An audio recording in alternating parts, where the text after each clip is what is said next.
Praise the lord. ప్రభునందు ప్రియ సహోదరి సహోదరులారా, యేసుక్రీస్తు నామములో మీకు శుభాలు తెలియజేస్తున్నాను. మీరు ఎలా ఉన్నారు?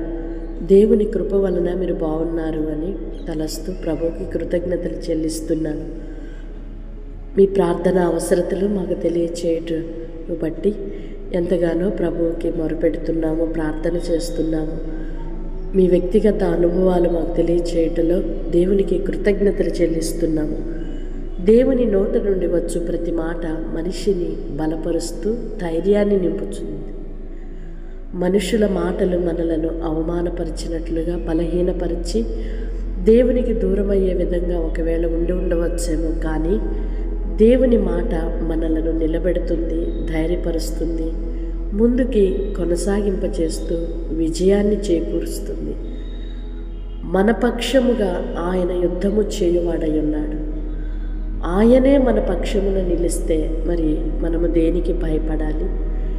యెహోవా నామమును బట్టి దావీదు ధైర్యము తెచ్చుకున్నట్లుగా దేవుని యొక్క యేసుక్రీస్తు ప్రశస్త నామాన్ని బట్టి మనము కూడా ధైర్యమును బలమును తెచ్చుకొని నడిపించబడుదుము గాక. ఆమేన్. పరిశుద్ధుడైన దేవ, ప్రేమ కలిగిన తండ్రి, మీకు స్తోత్రాలయ్యా. ఇంతవరకు మీ కృపలో మమ్మలను భద్రపరిచి మరొక నూతన దినాన్ని మా బ్రతుకులో ఇచ్చారు. మీ మాట మమ్మలను బలపరుస్తుంది.